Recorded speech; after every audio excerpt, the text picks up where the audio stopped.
Wir werden regiert von, ja im Grunde genommen, russophoben Fanatikern. Warum erstreben sie ihre Unterwerfung unter die Interessen der Vereinigten Staaten, als ginge es um ihr Heil? Spinoza. Das hat eine objektive Komponente. Sie werden eingekauft. Ihre Karriere ist an transatlantische Organisationen gebunden. Aber das hat eine persönliche Komponente. Sie fühlen sich gut in der Rolle. Sie können das politische Desaster, das sie innenpolitisch anrichten, durch Aggressionsverschiebung nach außen wenden. Und sie sind so.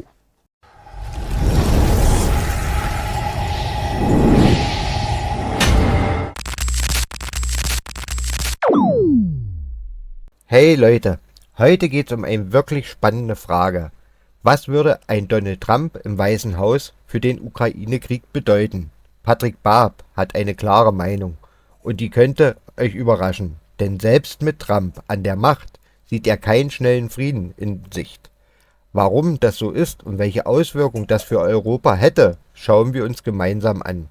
Bleibt unbedingt dran und schreibt eure Gedanken dazu in die Kommentare. Findet ihr, Baab liegt richtig oder seht ihr das ganz anders? Vergesst auch nicht, ein Like dazulassen und den Kanal zu abonnieren. Das hilft uns, solche Themen noch mehr Menschen zu zeigen. Auf geht's! Ja, Patrick Baab, fangen wir vielleicht genau mit dem zentralen Thema an. Wem nützt dieser Krieg? Dieser Krieg nützt vor allem China. Denn er beschreibt den Aufstieg Chinas, obwohl China mit diesem Krieg direkt gar nichts zu tun hat. Es ist, Sie haben es in der Anmoderation erwähnt, ein Stellvertreterkrieg zwischen der Hegemonialmacht USA und all jenen Mächten, die eine unipolare Welt nicht mehr länger hinnehmen wollen. Und hier ist eben Moskau, ist Russland ein Vertreter. China steigt in diesem Krieg auf, weil China Russland stützen wird. China wird Russland deswegen stützen, weil Peking nicht daran interessiert ist, eine schwache, von Amerika beeinflussbare Regionalmacht in seinem Norden zu haben. Das war im Übrigen auch ein Grund für den Koreakrieg in den 50er Jahren. Und China braucht Russland als Rohstoffbasis und eben als Partner. Gleichzeitig beschreibt dieser Krieg eine Gnadenfrist für die Vereinigten Staaten, die um ihren Hegemonialanspruch, den weltweiten Hegemonialanspruch kämpft und die Verbündeten, vor allem in Europa, aber auch Japan, Australien, Neuseeland, gezwungen hat, sich enger hinter den Vereinigten Staaten zusammenzuschließen. Wenn wir davon ausgehen, dass hier zwei Blöcke gegeneinander stehen, und so habe ich sie zumindest verstanden, dann stellt sich für mich die Frage, erleben wir, wie sich zwei im Grunde diametral entgegengesetzte Blöcke jetzt finden an dieser Front und ähnlich wie im Kalten Krieg möglicherweise die nächsten Jahrzehnte gegeneinander einen kalten, immer auch wieder heißen Krieg führen? Oder erleben wir den Epochenwechsel, das heißt den Abstieg des einen, des westlichen Blocks und dessen Ablösung durch den neuen, vermutlich von Peking dominierten östlichen oder sogar globalen Block?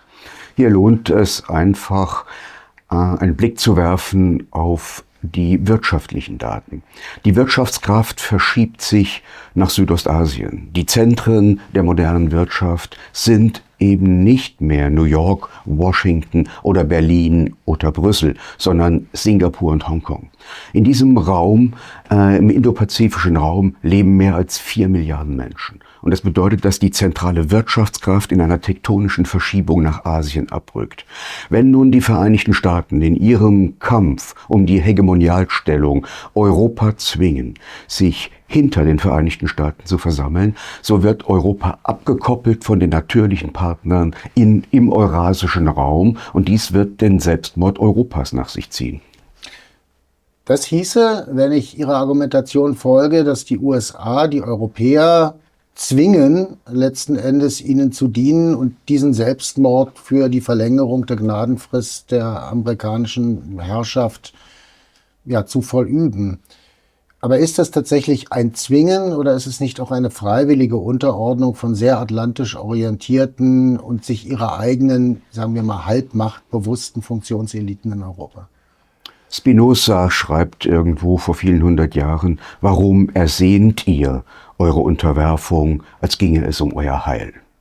Und hier ist heute festzustellen, dass die Europäische Union nichts anderes mehr ist als ein ökonomischer und militärischer Transmissionsriemen der NATO. Und dies hat sehr viel zu tun mit transatlantisch korrumpierten Eliten in fast allen EU-Ländern. Woher kam das? Nun, wir können uns erinnern an das Jahr 2003. Im Jahr 2003 haben sich der französische Präsident Jacques Chirac, Bundeskanzler Gerhard Schröder und der russische Präsident Wladimir Putin gegen den Irakkrieg gestemmt und sich geweigert, sich an diesem amerikanischen völkerrechtswidrigen Angriffskrieg zu beteiligen. Dies ließ in Washington alle Warnlampen angehen und deutlich werden, dass man stärker auf die akademischen Eliten Europas Einfluss nehmen muss. Dies hat man getan über eine Vielzahl transatlantischer Organisationen wie den German Marshall Fund, die Atlantikbrücke, die Stiftungen des Milliardärs Soros.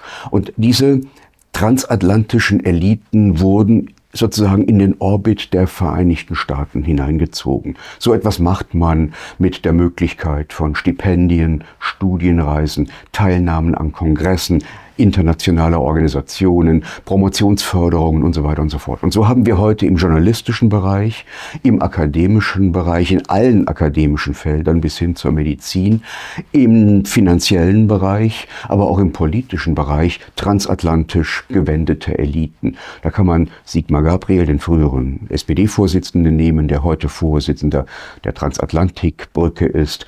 Ronald Profalla von der CDU ist sein Stellvertreter. Ricarda Lang ist der Atlantikbrücke verbunden. Wir haben mit Frau Baerbock eine Vertreterin der Young Global Leaders. Und wir haben natürlich auch in Frankreich beim früheren Premier Macron, Attal und dem Präsidenten Macron Menschen, die der internationalen Finanzelite viel stärker verbunden sind als ihrem eigenen Land. Auch im Journalismus, das hat die ZDF-Sendung Die Anstalt ja mal schön gezeigt, stehen im Hintergrund transatlantisch gewendete Eliten, die das Programm beeinflussen. Und so kommt es, dass der heutige Journalismus nichts anderes mehr ist als eine Fortsetzung der NATO-Propaganda, eine Unterwerfung unter die NATO-Propaganda. Wir haben, wenn wir auf die DAX-Konzerne blicken, kaum einen Konzern, in dem nicht amerikanische Finanzinvestoren Anteile haben und vertreten sind.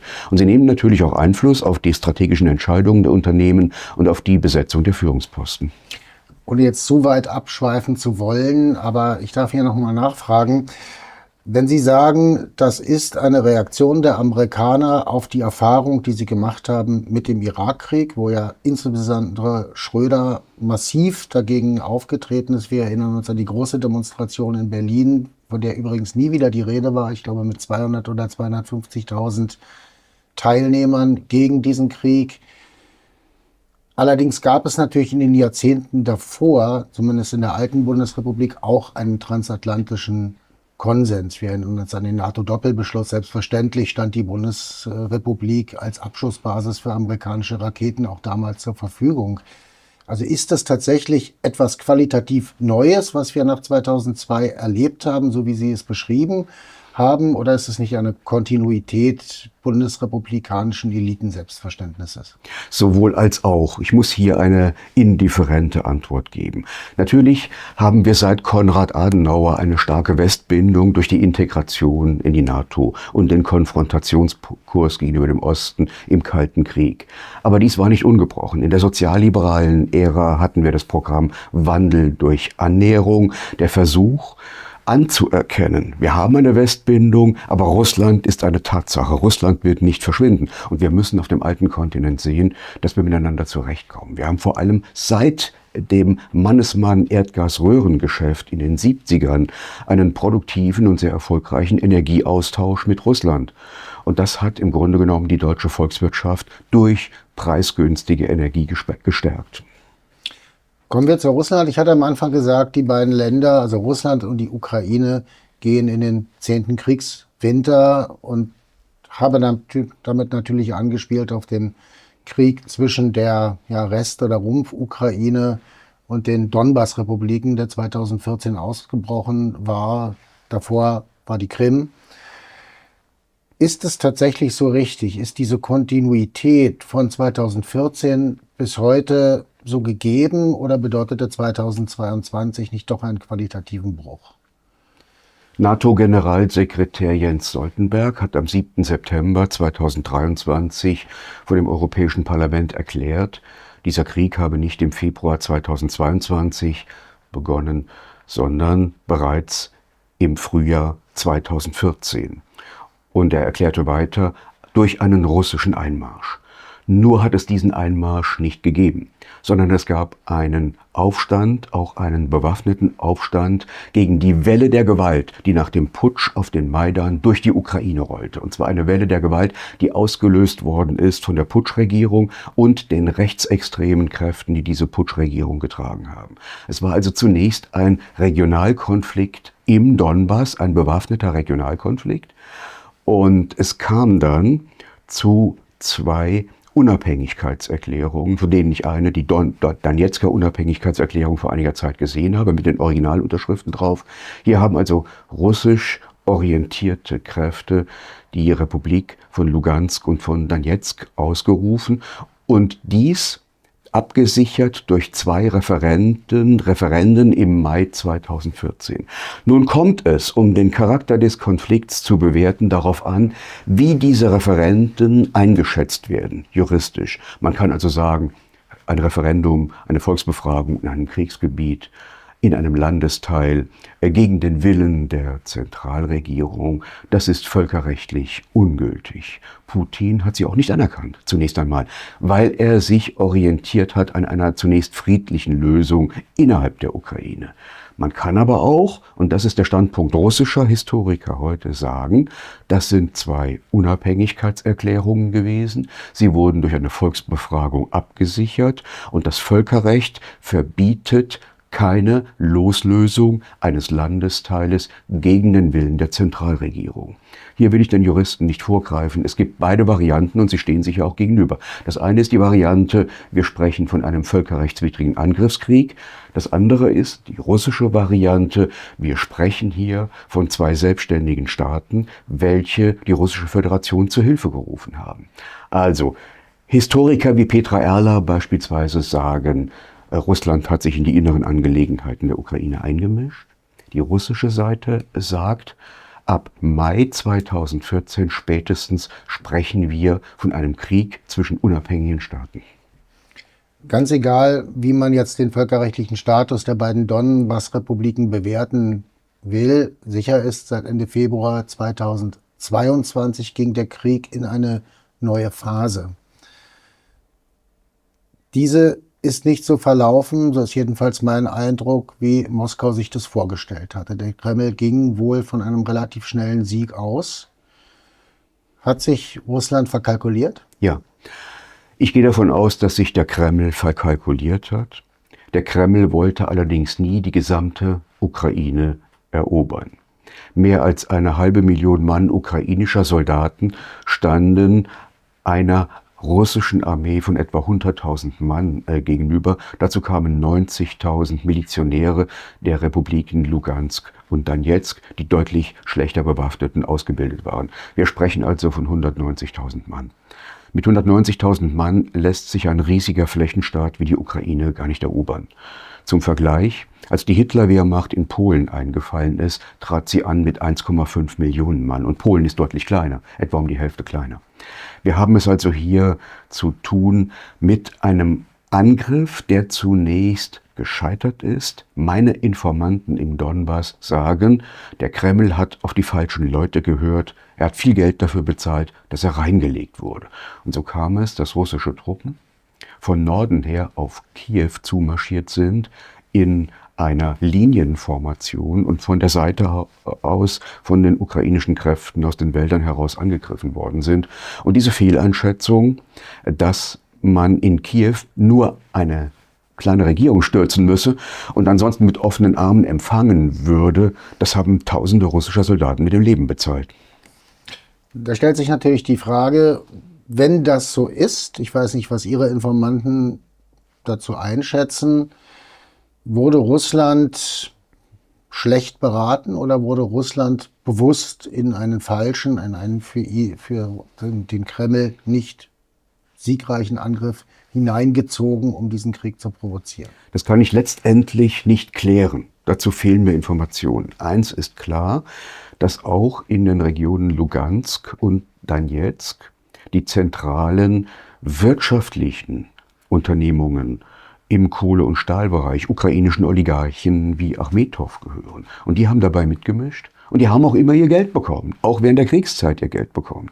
Also ich gehe davon aus, dass die ukrainischen Oligarchen ein Doppelspiel gespielt haben. Sie wollten weiter die Minen und die Stahlwerke im russischen Einflusssektor profitabel ausbeuten. Allerdings haben sie ihr Geld in westlichen Steuerparadiesen versteckt. Und hier musste eine Schaukelposition eingenommen werden. Haben wir eine Situation, wo, glaube ich, nicht nur die russischen Soldaten glaubten, dass sie mit offenen Armen in der Ukraine empfangen werden, sondern, wie mir scheint, auch der russische Präsident das glaubte. Er hat immer wieder betont, die Ukraine ist eigentlich historisch russisches Land. Die Kiewer Rus spielt dort immer wieder eine Rolle. Hat Moskau nicht nur vielleicht militärstrategisch sich verschätzt, sondern hat es das Selbstbewusstsein, die mittlerweile gewachsene ukrainische Nation als Faktor, die eben nicht russisch sein will, auch völlig falsch eingeschätzt und seine eigene Größe ebenfalls? Das erscheint mir in der Ukraine sehr durchmischt zu sein, aber die kriegerischen Auseinandersetzungen ab 2014, März, April 2014, haben Folgen gehabt. Denn die Zentralregierung in Kiew musste ja auf den russischsprachigen und russischstämmigen Landesteil im Osten keine Rücksicht mehr nehmen bei ihrer Integrationspolitik.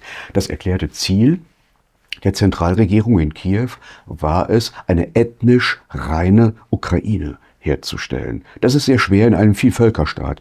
Es gibt eine husulische Minderheit, eine rumänische Minderheit, eine ungarische Minderheit und eben nicht nur die russische Minderheit. Und das ist sehr, sehr schwer.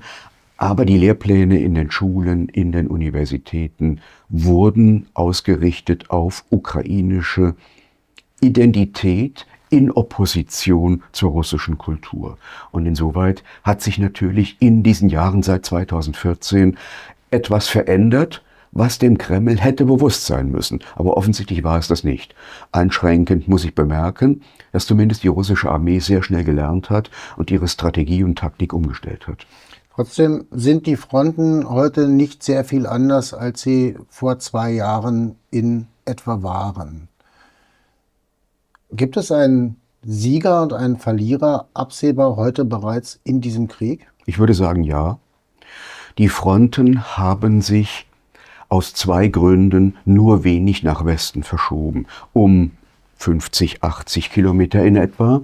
Dies hat mit 2 Dingen zu tun. Zum einen hat die ukrainische Seite den Bergbau genutzt, um unterirdische Bunkeranlagen, betongesicherte Bunkeranlagen auszubauen, die sehr schwer zu erstürmen sind.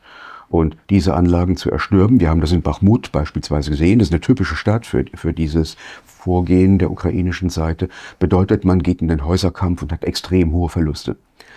Die regierungskritische Plattform Mediasona beziffert allein die Verluste der Söldnertruppe Wagner in Bachmut auf mehr als 19.000 Personen. Das ist noch eine sehr hohe Zahl. Und zum Zweiten versucht die russische Seite durch ein langsames Vorgehen Kräfte zu schonen, um für Putin keine innenpolitischen Probleme erwachsen zu lassen. Denn natürlich, der Krieg ist in St. Petersburg oder in Moskau kaum spürbar. Aber gehen Sie mal nach Dagestan, da finden Sie die Gräber. Gehen Sie mal in die ländlichen Regionen, wo die ärmeren Leute wohnen, die natürlich eher geneigt sind, für den Krieg zu subskribieren. Da werden Sie sehen, dass der Krieg auch in Anführungszeichen an der Heimatfront in Russland ankommt. Das zum einen, aber er kommt natürlich auch an der Front selber in anderem Maße an. Wir haben Kursk, wir haben Teile Russlands, ein kleiner Teil, aber immerhin symbolisch wichtig, der von der Ukraine besetzt ist. Wir haben angeblich nordkoreanische Landsknechte, die jetzt die russische Armee entsetzen sollen. Wie lange kann Russland diesen Krieg durchhalten, beziehungsweise anders gefragt, gibt es ein Zeitfenster, in dem Putin einen Sieg erringen muss, um nicht in einen endlosen Abnutzungskrieg zu geraten, den dann auch eine Macht wie Russland letztlich nicht durchhält? Russland kann diesen Krieg sehr lange durchhalten. Die russische Militärindustrie ist offensichtlich jener der NATO deutlich überlegen in der Produktion von Nachschub an Panzern, an Munition. Umgekehrt gibt es für Putin ein günstiges Zeitfenster. Das günstige Zeitfenster ist durch einen waffentechnischen Vorsprung entstanden, nämlich durch die Hyperschallraketen. Und es wird noch einige Jahre dauern, bis die Hyperschallraketen der Amerikaner einsatzfähig sind. Das ist für Putin das günstige Zeitfenster. Und deswegen ist die russische Seite auch 2014 nicht tiefer in den Ukraine-Konflikt eingestiegen. Sie war sowohl wirtschaftlich als auch militärisch noch nicht weit genug. Nach der eigenen Einschätzung des Kreml, muss man immer sagen. Auf der anderen Seite kann Putin diesen Krieg sehr lange durchhalten, denn er hat in der Zeit der Sanktionen seit 2014 eine sehr starke wirtschaftliche Resilienz ausgeprägt. Die russische Wirtschaft ist ressourcen- und energieautark. Und gegen ein energieautarkes Land, das sagen alle Experten, Sanktionen zu verhängen, das geht schief. Es kommt ein weiterer Punkt mit dazu. Weniger als 40 Nationen aus der Vollversammlung der Vereinten Nationen folgen dem Sanktionskurs des Westens. Ja, und die anderen 153, was machen die? Die treiben weiter Handel und Wandel mit Russland, und zwar aus einem wohlverstandenen Eigeninteresse. Russland ist Agrarexporteur, insbesondere Weizenexporteur. Und viele Staaten in Afrika sind auf einen Zukauf russischen Weizens angewiesen, um ihre Bevölkerung zu ernähren. Die Sanktionen des Westens haben insbesondere die Weizenpreise auf dem Weltmarkt um 30% nach oben gedrückt. Und dies bedeutet, die Sanktionen produzieren einen Berg afrikanischer Leichen. Deswegen war der BRICS-Gipfel in Kasan für Putin ein großer Erfolg. Es zeigt, Russland ist nicht isoliert. Der Westen ist isoliert. Das sagt sogar der European Council on Foreign Relations. Er schrieb schon vor längerer Zeit, United in the West, divided from the rest. Wir hatten am Anfang dieses Krieges, und jetzt beziffere ich den Anfang des Krieges mit 2022, Die zweite Phase des Krieges, zweimal den Versuch, zu Friedensverhandlungen zu kommen. Das war zu einer sehr frühen Zeitpunkt in Weißrussland, in der Nähe von Gomel, und dann später, und das ist bekannter, in Istanbul. Da ist man zu einer Art Übereinkunft gekommen. Diese ist dann nicht umgesetzt worden. Viele sagen, weil der Westen sie verboten hat. Hat er das eigentlich? Er hat es. Das wird ja von meinen Kollegen immer wieder abgestritten. Ich habe die internen Papiere der Verhandlungsführer gesehen mit den Paragraphen drauf. Natürlich können die Verhandlungsführer vor Ort das letzter Hand nicht klären, sondern da sind die Regierungschefs, die Staatschefs gefragt. Aber da wurde schon präzise festgelegt, die Waffengattungen, die Obergrenzen für Waffengattungen, die einzelnen Maßnahmen, die durchgeführt werden sollten, all das stand schon da. Das ist doch nichts Neues. Das Wall Street Journal hat es auch einmal veröffentlicht. Und meinen Kollegen sage ich, sie müssen natürlich die Quellen vor Ort berücksichtigen. Boris Johnson hat in Absprache mit Washington Zelensky unter Druck gesetzt, diese Verhandlungen zu stoppen. Und das hat er auch getan, weil Zelensky wirtschaftlich und militärisch bereits zum damaligen Zeitpunkt vom Westen vollständig abhängig war. So jedenfalls berichtet es die Kiew Post. Das kann man also durchaus nachlesen bei Journalisten, die sehr nah dran waren. Das kann man übrigens auch nachhören bei allen, die an diesen Verhandlungen in Istanbul beteiligt waren, einschließlich des Altbundeskanzlers Gerhard Schröder. Wenn man erneut zu einer ähnlichen Lösung kommen würde, und das wird ja immer mal wieder diskutiert, dass es eine wie auch immer geartete Übereinkunft, Friedenslösung, zumindest ein Einfrieren und einen Waffenstillstand geben könnte, würde das ja bedeuten, dass der Westen und dass Zelensky etwas bekäme, was er schon vor 2 Jahren, aber ohne viele 100.000 Tote und Zerstörung seitdem bekommen hätte. könnte der Westen, könnte Zelensky oder vielleicht auch Russland auf eine solche Lösung heute überhaupt noch einmal eingehen, ohne einen zu hohen politischen Preis dafür zu bezahlen? Oder ist dieses historische Fenster, den Krieg auf dem Verhandlungsweg zu lösen, einfach geschlossen? Ich meine, das historische Fenster, den Krieg auf dem Verhandlungswege zu lösen, ist nicht geschlossen. Aber das Fenster, den Krieg auf der Plattform der Istanbuler Gespräche zu beenden, ist geschlossen. Die russische Seite hat deutlich gemacht, wir verhandeln auf der Basis der militärischen Realitäten. Ich komme aus dem Donbass, ich habe die Region gesehen. Ich muss sagen, dass die russische Föderation allein in den Wiederaufbau der Stadt Mariupol umgerechnet 5 Milliarden Euro investiert, nach Angaben der Behörden. Und wenn Sie die Baumaßnahmen vor Ort sehen, es werden ganze Stadtviertel neu gebaut, dann glauben Sie das sofort. Es werden alle Hauptverkehrsstraßen vierspurig ausgebaut, natürlich auch aus militärischen Erwägungen, und die Menschen vor Ort erleben, dass sich da etwas tut. Das bindet die Menschen, sorgt für Loyalität, aber es ist auch eine Ansage an die NATO. Was wir haben, geben wir nicht mehr her. Wir sind gekommen, um zu bleiben. Wir stellen den Donbass nicht mehr zur Disposition. Alles andere ist Verhandlungsmasse. Odessa, Kharkiv. Ich gehe davon aus, dass die russische Armee weiter vorrücken will, in dem Zeitfenster, das die Hyperschallraketen bieten, um weitere Teile der Ukraine zu erobern oder aus ihrer Perspektive zu befreien. Das hat einen Grund. Der Westen liefert weitreichendere Waffen als zu Kriegsbeginn.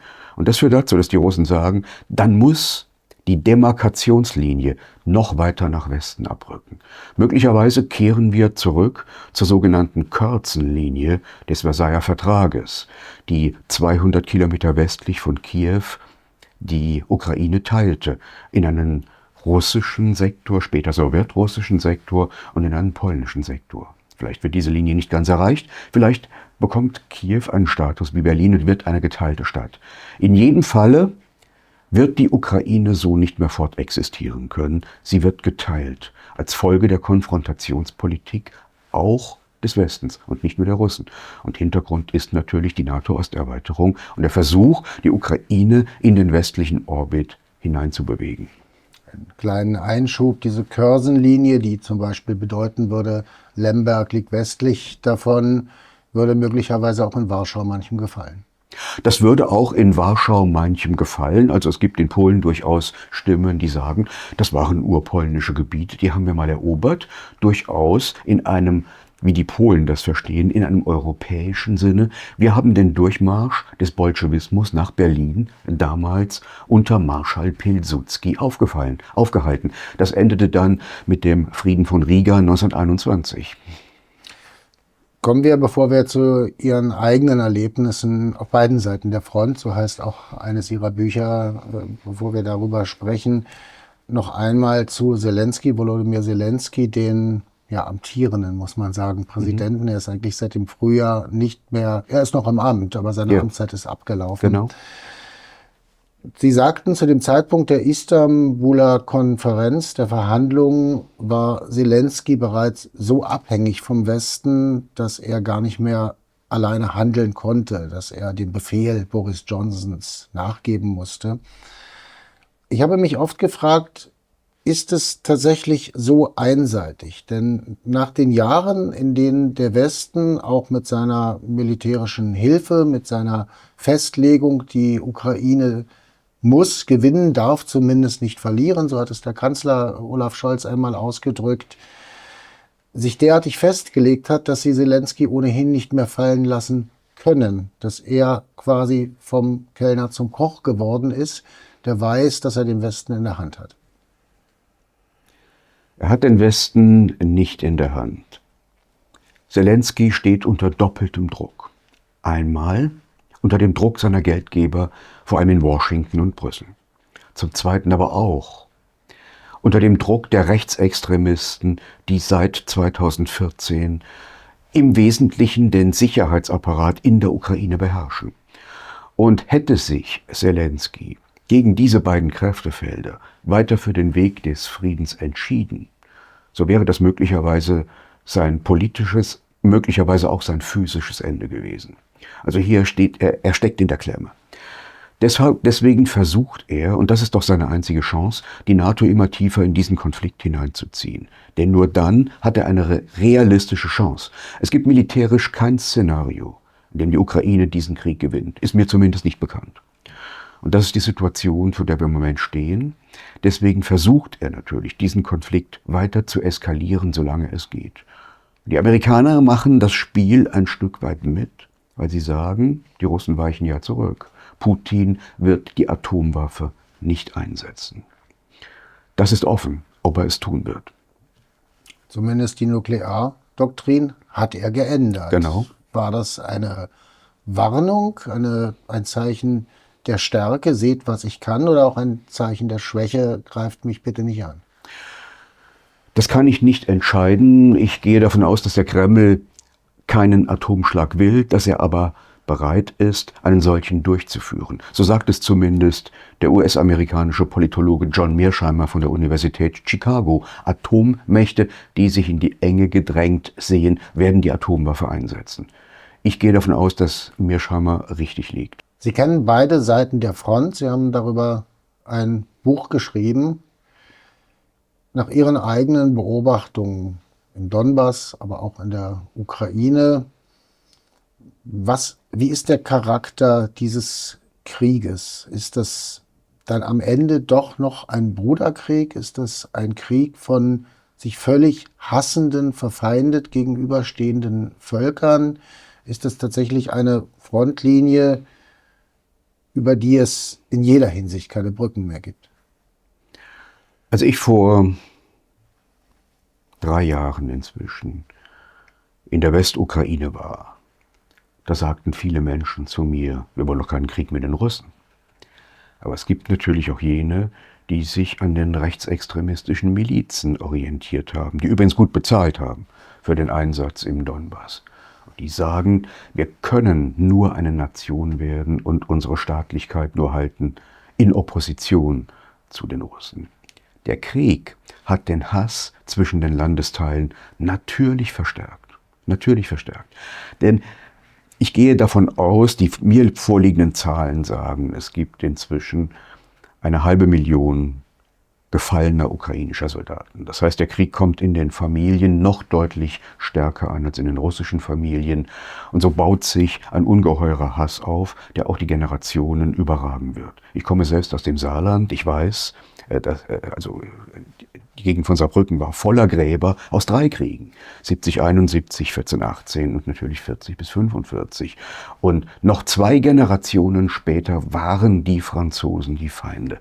Erst wenn die Alten weggestorben sind, dann löst sich das wieder und man kann sich nicht mehr so genau erinnern und dann findet man in neuer Form zusammen. Und das ist hier auch eingetreten. Ich persönlich gehe davon aus, wir haben es hier zu tun mit 5 Kriegen in einem.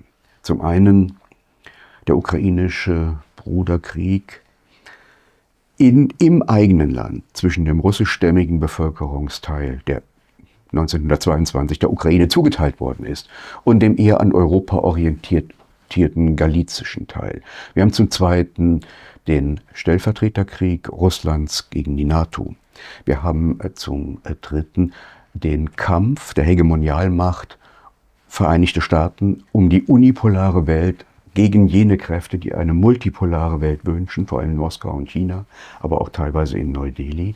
Wir haben einen weltweiten Wirtschaftskrieg um die Vormachtstellung des Westens und wir haben einen Krieg des Westens gegen die eigene Bevölkerung. Denn eines wird der Krieg nach sich ziehen. Die Bevölkerung, auch in Deutschland, wird radikal verarmen. Denn die Kosten des Krieges werden durch Sozialkürzungen gedeckt werden müssen. Es gibt keine andere Möglichkeit. Wie sieht es in diesen frontnahen Gebieten aus? Wir haben über die Gräber gesprochen in Dagestan, aber Dagestan liegt im nördlichen Kaukasus, das ist etwas weg. Wie haben Sie diese Zerstörung, dieses Elend erlebt? Wie sieht es zum Beispiel in einer Stadt wie Donezk aus, die ja im Grunde seit 2014 in Reichweite der Artillerie liegt? Vor 2 Jahren habe ich Donezk erlebt als eine Geisterstadt. Wer nicht unbedingt musste, ging nicht auf die Straße. Geschäfte, Verwaltungseinrichtungen, Ministerien waren verbarrikadiert. Wer da Zutritt haben wollte, musste sich durch 4 Meter hohe Reihen von Sandsäcken durchschlängeln. Kinder waren nicht in der Straße, nicht in der Schule. Es gab überwiegend Fernunterricht. Als ich nun Ende September und Anfang Oktober diesen Jahres in Donezk war, habe ich eine lebendige Stadt im Aufbruch vorgefunden. Immer noch liegen die westlichen Stadtviertel unter Beschuss, aber das öffentliche Leben kehrt zurück. Die Friseurinnen sitzen wieder vor ihren Geschäften, die Gaststätten öffnen nach und nach, die Banken öffnen nach und nach. Der Verkehr hat extrem zugenommen, überall Baumaßnahmen. Also man spürt, dass die Front doch schrittweise nach Westen abrückt und man spürt die Sehnsucht der Menschen nach Frieden. Ich habe mit Menschen gesprochen, deren Angehörige getötet worden sind in diesem Krieg. Ich habe also Leute aufgesucht, die sich im familiären Umfeld bewegen von Menschen, die ich vor 2 Jahren getroffen habe und die getötet worden sind. Und die jungen Leute sagen, ich bin von Rostov am Don aus Russland wieder hierher gekommen. Ich kann hier bei meiner Großmutter leben. Ich habe hier ein Auto. Ich finde eine Arbeit, weil die Russische Föderation investiert. Und im freundschaftlichen Umfeld klappt es auch. Das ist eine Region im Aufbruch. Hier lebe ich gerne. Und ihre Oma sagt, ich bin jetzt 72. Wenn ich 10 Jahre jünger wäre, würde ich auch die Waffe in die Hand nehmen. Denn dieser Krieg wurde uns vom Westen aufgezwungen. Und gemeint ist die NATO-Osterweiterung unter Einbeziehung der Ukraine.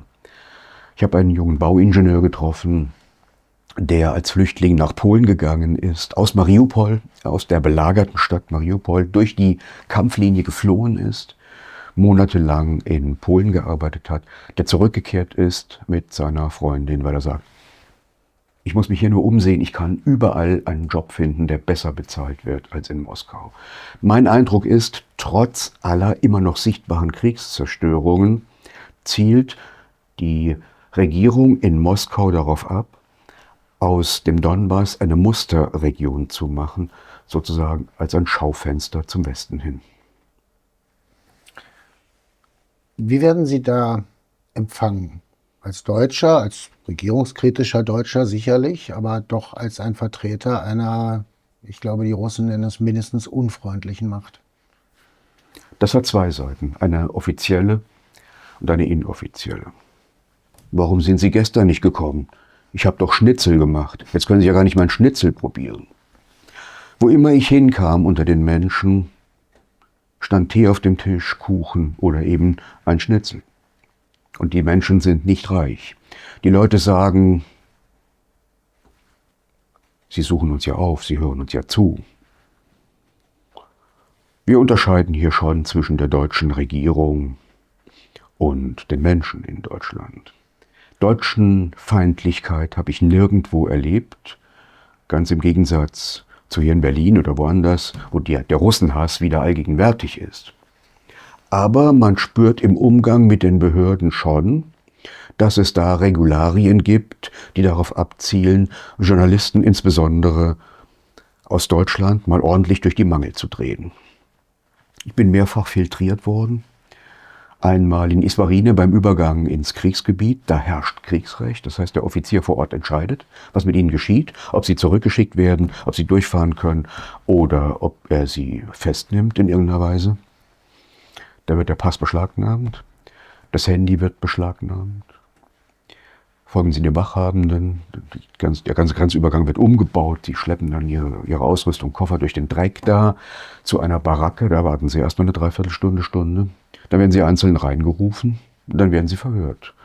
Da können Sie fragen, wie bekommen Sie her, wo sind Sie geboren, Ihre Ausbildung, von wann bis wann, haben Sie Militärdienst gemacht, wo genau war das? Wo haben Sie studiert? Welche Bücher haben Sie geschrieben? Schreiben Sie mal auf Deutsch und Russisch, die Buchtitel, das überprüfen wir. Ihre Telefonnummern, das Handy, das lesen wir aus. Welche Kontakte haben Sie in die Westukraine? Eine Grenzbeamtin sagte, Sie befassen sich hier mit der speziellen Militäroperation, wie die Russen sagen. Nennen Sie mir mal 3 russische Autoren, die sich auch mit dieser speziellen Militäroperation befasst haben. Da stehen Sie da, sind völlig übermüdet und klopfen mal Ihr Hirn ab, ob Ihnen da noch was einfällt. Ich konnten ein bisschen was sagen, dann war sie zufrieden, dann werden sie wieder rausgeschickt, warten wieder eine Dreiviertelstunde. Dann geht die Prozedur von vorne los, als ob sie nichts gesagt hätten. Sie werden wieder rausgeschickt. Beim dritten Anlauf hockt dann da einer an der Schreibmaschine. Der schreibt dann einen seitenlangen Bericht darüber, ja, stellt noch ein paar Nachfragen. Dann kommen sie kurz vor Mitternacht aus dem Grenzposten raus. Aber sie kommen in die Sperrstunde, denn um 22 Uhr dürfen sie sich im öffentlichen Raum nicht mehr bewegen. Wir haben das dann so gemacht, wir haben versucht, per Autostopp weiterzukommen. Es ging kein Bus mehr. Wir wollten LKW anhalten, das ist misslungen. Dann kam ein grauer PKW mit 2 Fahrer und Beifahrer. Und es stellte sich heraus, dass der Beifahrer ein Soldat war, der von Fronturlaub in Woronesch kam und in dieser Nacht noch zu seiner Einheit musste. Und der hatte eine Sondergenehmigung. Und da haben wir doch gebeten, uns mitzunehmen für ein kleines Handgeld. Das wird auch gemacht. Dieser Begriff spezielle Operation. Militäroperation. Spezielle Militäroperation. Beamten werden den verwenden. Aber was sagen die Menschen auf der Straße? Sagen die Krieg? Natürlich sagen die Krieg. Natürlich sagt da keiner spezielle Militäroperation. Und da wurde auch niemand gegängelt, wenn er von Krieg gesprochen hat. Ich selbst habe ja mein Buch auf beiden Seiten der Front, die russische Ausgabe, in Moskau vorgestellt. Da waren Oppositionelle, da waren Ukrainer, da waren Moskowiter, da waren auch Menschen, die mit dem administrativen politischen Apparat zu tun haben. Ich habe da von völkerrechtswidrigem Angriffskrieg gesprochen und da kam jemand von den Offiziellen hinterher zu mir und sagte, ich teile Ihre Analyse weitgehend. Also kann man durchaus offen diskutieren. Das ist jetzt nicht so, dass da immer einer hinter einem steht. Wir konnten uns auch im Kriegsgebiet frei bewegen. Also wir hatten keine Aufpasser. Das hat damit zu tun, weil die Behörden wissen, dass die Mehrheit der Menschen positiv zur Russischen Föderation und zur russischen Armee steht. Das hat damit zu tun. Haben Sie Ihr Buch eigentlich auch in Kiew vorgestellt? Nein, das habe ich nicht. Und zwar, das kann ich gar nicht tun, weil ich seit 2022 auf Mirotvorez, also der Abschussliste des ukrainischen Geheimdienstes, stehe. Ich habe versucht, dagegen vorzugehen, weil sogenannte Nichtregierungsorganisationen, die vom Auswärtigen Amt, aber auch von Brüssel gefördert werden, wie Fake Observers, für diesen ukrainischen Geheimdienst als Prangerportale dienen und sozusagen Menschen an den Pranger stellen. Das wird dann übernommen von dem ukrainischen Geheimdienst. Und sozusagen werden dann Abweichler vom Regierungskurs zum Abschuss freigegeben durch ausländische Geheimdienste. Man lagert also sozusagen in der Bundesrepublik Deutschland Repressalien gegen Oppositionelle aus. Und dies ist ein klassisches Zeichen einer Diktatur. Haben die Menschen in Russland, im Donbass, noch die Absicht, in einem gemeinsamen Haus Europa, so wie Gorbatschow das ja mal nannte, zu leben? Oder ist für sie eine Art eiserner Vorhang vom Westen errichtet worden und wollen sie mit diesem Westen gar keine gemeinsame Zukunft und gar kein gemeinsames Leben mehr haben? Wissen Sie, der Blick des Reporters reicht ja oft nicht sonderlich weit. Nur bis zur nächsten Hauswand oder bis zum nächsten Wäldchen. Deswegen kann ich Ihnen hier nur meinen Eindruck schildern. Mit allen habe ich nicht gesprochen, aber ich sehe mich hier auch in Übereinstimmung mit dem Forschungsstand. Das Wichtigste für die Menschen im Donbass ist Frieden. Wir haben unter Tränen Menschen gesagt, wir wollen Frieden. Aber da sie 8 Jahre lang von der Regierung in Kiew und der ukrainischen Armee beschossen worden sind, sagen sie, Frieden gibt es nur mit der Russischen Föderation. Das spüren wir ja jetzt. Plötzlich rückt die Front ab, plötzlich sind wir in einer Phase des Wiederaufbaus. Man muss aber auch sagen, in Lugansk und Donetsk gibt es noch die vollständige Mobilisierung. Das heißt, die jungen Männer müssen zur Armee. Ich habe einen Fall erlebt da. Da standen da so junge Männer in einem Hauseingang und tranken Bier und kriegten sich in die Wolle. Es kam zu einer Schlägerei und ein Verletzter musste ins Krankenhaus. Jetzt stand man vor der Frage, dass im Krankenhaus die Personalien aufgenommen werden. Und im Anschluss hätte dann sich dieser Mensch der Gefahr ausgesetzt gesehen, dass er zur Armee eingezogen wird. Dann haben die da zusammengelegt, einen Arzt zu bestechen. Also man versucht dann auf diese Art und Weise dem Problem Herr zu werden. Auch da, auch im Donbass verstecken sich junge Männer in den Wohnungen. Das ist nicht nur in der Westukraine so. Das muss man immer einschränkend bemerken. Aber nach meinem Eindruck ist die Loyalität zu Putin, zur Regierung in Moskau und zur russischen Armee sehr hoch. Ist der Krieg, den wir in der Ukraine erleben, nur ein Schauplatz eines de facto Weltkrieges, dessen andere Kriegsschauplätze im Nahen Osten, in Afrika, vielleicht irgendwann in der Straße von Taiwan liegen? Ja, ich stimme hier dem französischen Historiker Emmanuel Todd zu, wenn er in einem Buch schreibt, der Dritte Weltkrieg hat schon begonnen. Dies ist vor allem ein Wirtschaftskrieg, aber auch ein heißer Krieg und kein kalter Krieg mehr. Wir haben die Schauplätze Ukraine, wir haben die Schauplätze Nah- und Mittelost, wir haben den Äquatorialgürtel von Afrika und wir haben natürlich den Kaukasus, wo es jetzt wieder in Georgien losgehen wird. Wir haben Moldawien in einer kritischen Situation und wir haben die Rangeleien in der Straße von Taiwan. Man könnte etwas überspitzt sagen, beim Krieg in der Ukraine geht es um alles, nur nicht um die Ukraine. Im kommenden Monat, in wenigen Tagen, sind Präsidentschaftswahlen in den USA. Jetzt, während wir hier zusammensitzen, kennen wir den Sieger nicht, aber vieles deutet darauf, dass Donald Trump ins Weiße Haus zurückkehrt. Und er hat versprochen, den Ukraine-Krieg innerhalb von 72 Stunden zu beenden. Wenn wir 72 Stunden jetzt mal nicht wörtlich verstehen, sondern als eine Chiffre für einen relativ schnellen Weg zu einem zumindest Waffenstillstand. Hoffen Sie auf Trump? Ich bin skeptisch. Ich bin deswegen skeptisch, weil ich darin viel Wahlkampfgetöse sehe und weil ich weiß, dass sowohl die Wahlkämpfe der Demokraten als auch der Republikaner, also von Trump, auch von der Rüstungsindustrie der Vereinigten Staaten bezahlt werden. Elon Musk investiert in Trump, aber Elon Musk verdient auch durch die Starlink-Satelliten, die das Gefechtsfeld im ukrainischen Raum abschatten und beobachten.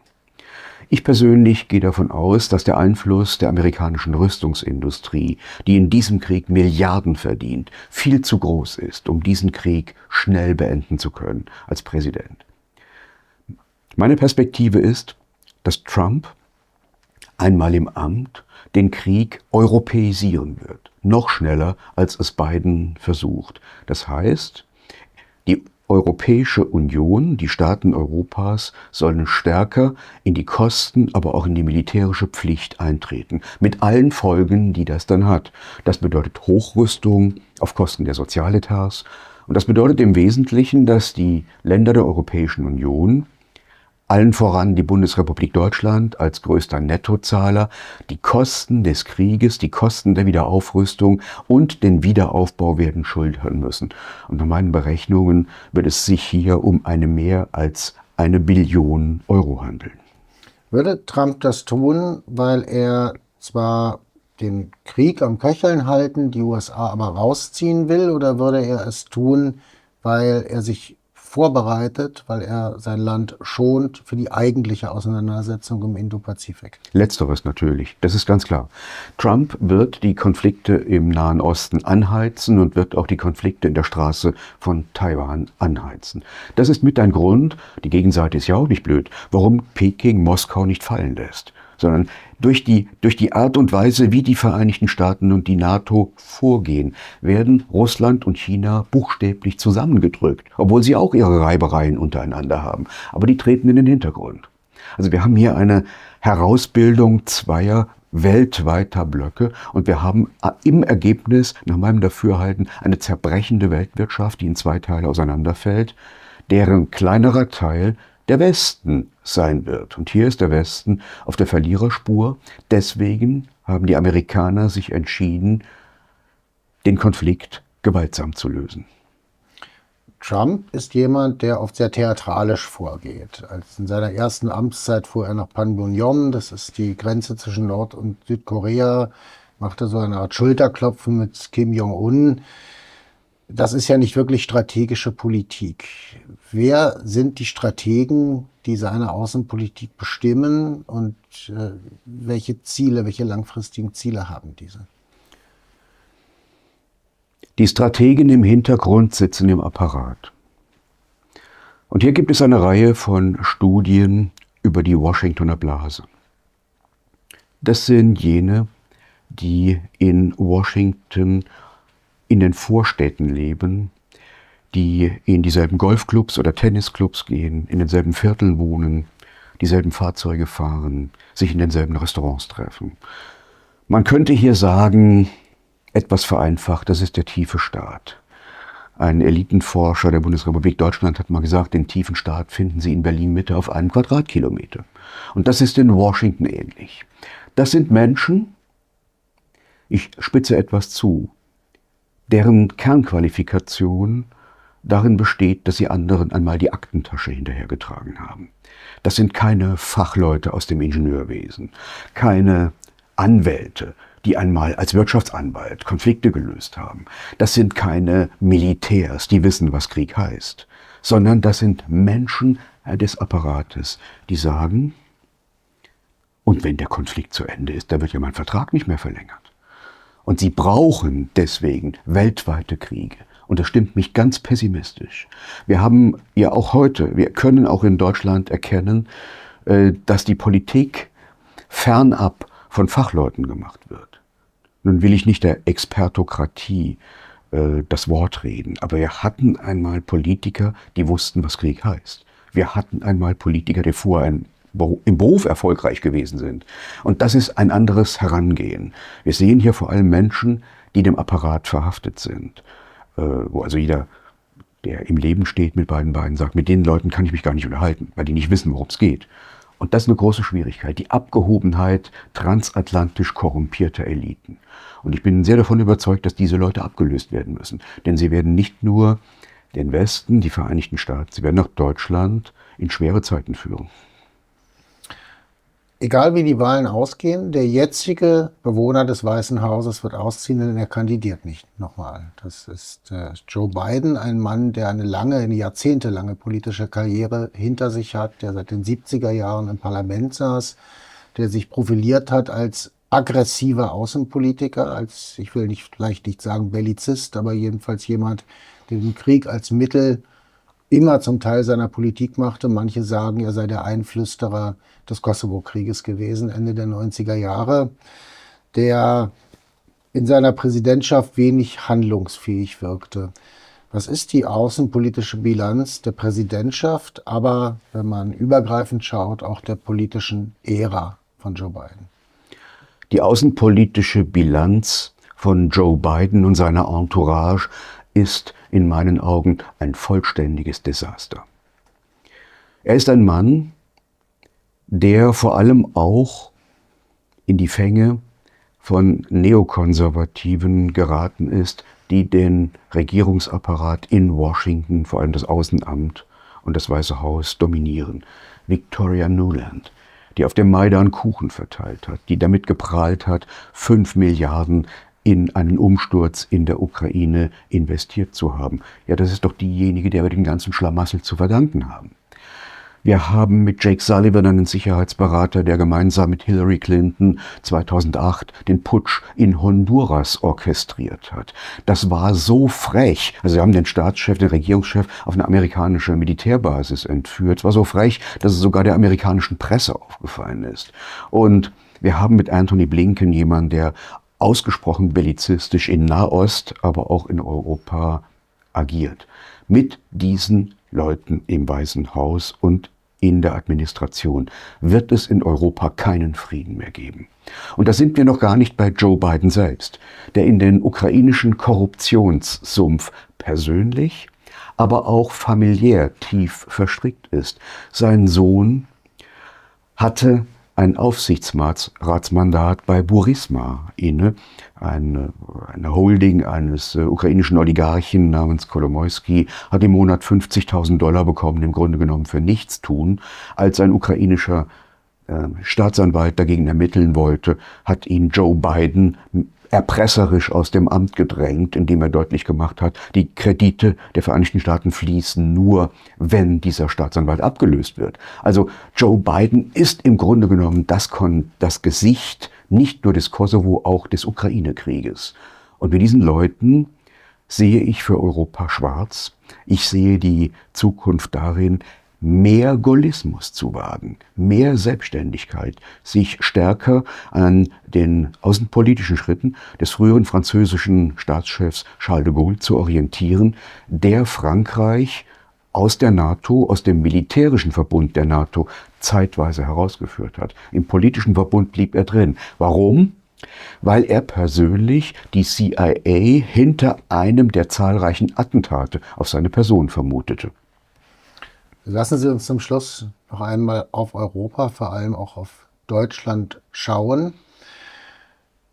Zunächst mal zu denen, die das Sagen haben, zu den Herrschenden oder, nein, sagen wir vielleicht zu denen, die die Herrscher spielen. Das ist auch noch ein Unterschied. Sie haben diese amerikanischen Vorstadteliten etwas beschrieben als opportunistische Karrieristen, die wissen, dass sie nach Hause gehen können, wenn der Krieg zu Ende ist.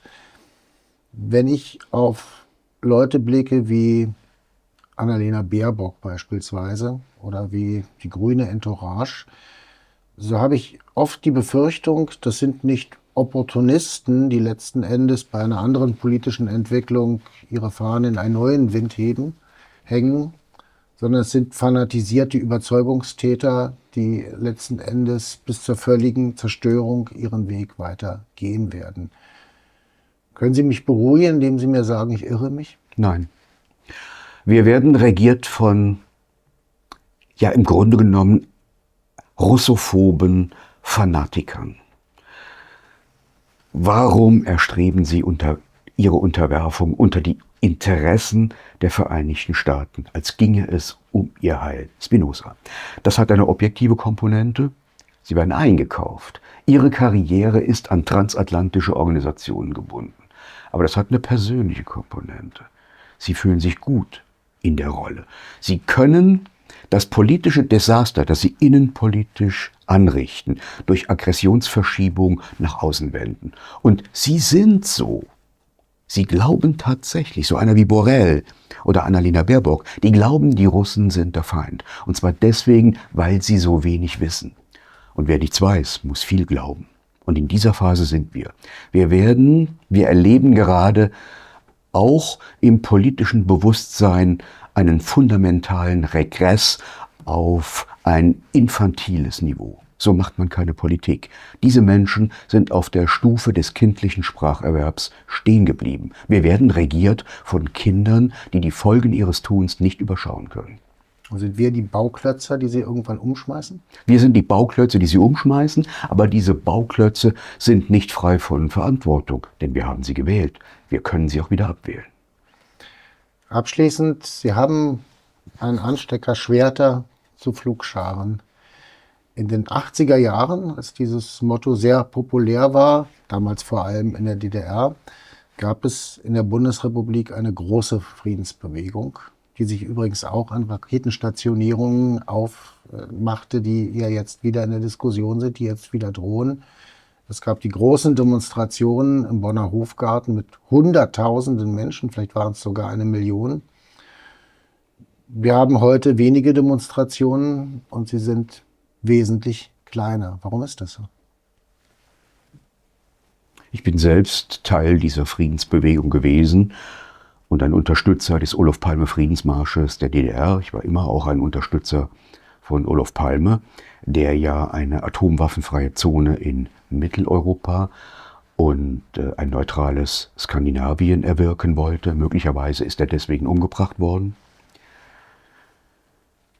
Die jüngeren Menschen sind in neoliberaler Abhängigkeit, was ihre berufliche Situation betrifft, und sie sind in meinen Augen auf Anpassung dressiert. Ich war viele Jahre freier Mitarbeiter. Sie machen als freier Mitarbeiter Ihrem Chef 3-mal ein Angebot, das der nicht haben will. Beim 4. Mal haben Sie es begriffen. Dann schlagen Sie ihm was vor, wovon Sie denken, dass er es nehmen wird. Denn am Monatsende müssen Sie Ihre Miete überweisen und Sie werden nach Sendeminuten oder nach Zeilen bezahlt. Heute ist die berufliche Situation der meisten jungen Menschen geprägt von prekärer Beschäftigung. Sie sind freie Mitarbeiter, scheinselbstständig, haben befristete Verträge. Das diszipliniert. So werden keine Helden gemacht. So entsteht keine Zivilcourage. Und ich glaube auch, dass die jungen Menschen den ödipalen Konflikt nicht mehr durchleben. Und zwar deswegen, weil es ihnen die Eltern, das ist meine Generation, zu bequem machen. Sie bekommen alles. Das sind kleine Prinzen und Prinzessinnen. Sie lernen nicht mehr, sich gegen autoritäre Eltern, vom Faschismus geprägte Eltern wie in meiner Generation aufzulehnen. Sie passen sich an, das ist doch bequemer, denn dann erben sie leichter und werden nicht enterbt. Also ich kenne junge Leute, die 20 sind. Da sagen die Eltern, ja, meine Tochter wird mich in den nächsten Jahren noch mindestens 1.000 € im Monat kosten. Diese junge Frau hat überhaupt kein Motiv, mit ihren Eltern im Streit zu liegen. Dann sind die 1.000 € nämlich weg und sie muss auf eigenen Beinen stehen, so wie ich es tun musste. Und so wird der ödipale Konflikt vermieden. Aber das sich anlehnen an Autoritäten, die freiwillige Unterwerfung, ist im Kern eine antidemokratische Haltung. Denn Demokratie hat zwingend damit zu tun, Autoritäten und ihre Macht einzuhegen. Das ist der jahrhundertelangen Erfahrung mit dem Missbrauch von Macht geschuldet. Und wer darauf ausgerichtet ist, sich anzupassen an staatliche Macht oder innerbetriebliche Macht, der wird auch auf dem Feld der Demokratie scheitern. Denn hier kommt es darauf an, den mächtigen Zügel anzulegen. Und deswegen erleben wir heute auch einen Prozess der Entdemokratisierung. Das hat auch sozialpsychologische Ursachen. Werden wir doch vielleicht ganz zum Schluss, bevor wir in ein nukleares Inferno rennen, eine Renaissance der Friedensbewegung sehen oder schlafwandeln wir in unseren Untergang? Ich hoffe Ersteres, ich fürchte Letzteres. Patrick Baab, ein Teil der bundesdeutschen und ich würde auch sagen der heutigen Friedensbewegung mit einer scharfen Analyse und einem ja doch pessimistischen Ausblick, aber Sie können sich ja in diesem Fall geirrt haben. Wir wollen es hoffen. Ich danke Ihnen.